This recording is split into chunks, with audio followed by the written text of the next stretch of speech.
Risk it? A sunny Saturday morning in South Los Angeles, but Nuvia Perez is keeping her 3 boys inside. They don't go out to play, said Perez, 37.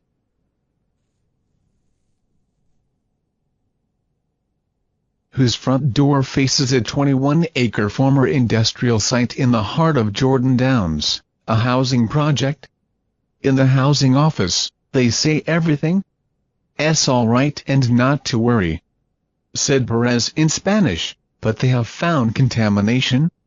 More than a year ago, family nurse practitioner Amanda Markusson noticed a cluster of elevated blood lead levels in the kids she treats near Jordan Downs and started recording test results. Markusson says she has recorded blood lead levels as high as 13-15 micrograms per deciliter, well above the Centers for Disease Control and Prevention (CDC) threshold of 5 micrograms per deciliter.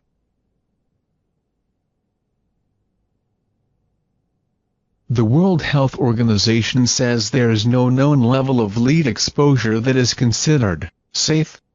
Over 300 children under the age of 5 currently reside at Jordan Downs, and they are at an increased risk for lead poisoning.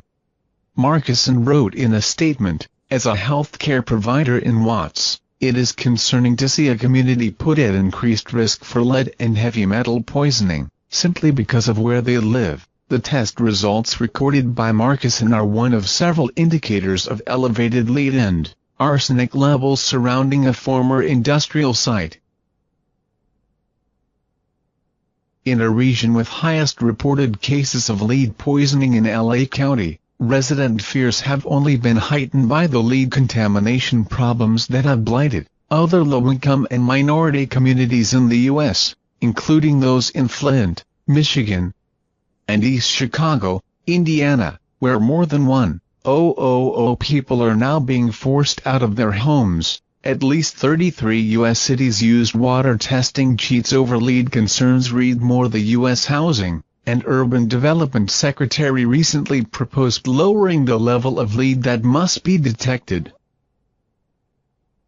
in children's blood before triggering federal cleanup action. The proposal would affect an estimated 2.9 subsidized and public housing units built before the country's 1978 ban on residential lead paint. For decades, the former industrial site in Jordan Downs hosted a steel mill and later a truck and storage repair facility.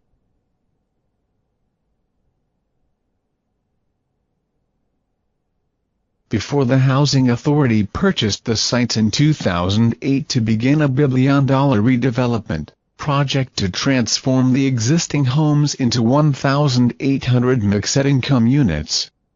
In 2011, lead was detected there at levels as high as 22,000 parts per million, ppm. The residential soil lead threshold for cleanup in California is 80 ppm. The site has since been cleaned up, and authorities have repeatedly assured the 700 residents that the environmental conditions at Jordan Downs do not pose an immediate threat to human health, and that no testing was necessary beyond the perimeter wall of the site, but residents worry about the additional impact of planned demolition.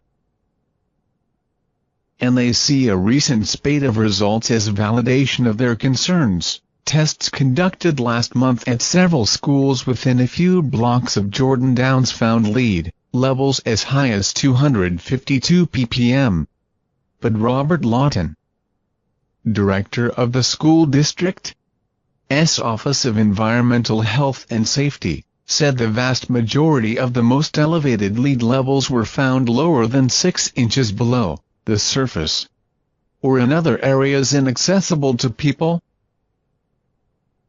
"I think that what you're seeing is a typical case of environmental racism," Thelmy Perez, Los Angeles Community Action Network. After the test results, Lawton said the district covered all of the areas tested with mulch as a temporary cover until we do the rest of the sampling. The Los Angeles Housing Authority also released the results this month from soil samples around buildings slated for demolition, while some samples returned with levels of lead and arsenic above the recommended thresholds. The levels did not pose an unacceptable human health risk to the residents, authorities said.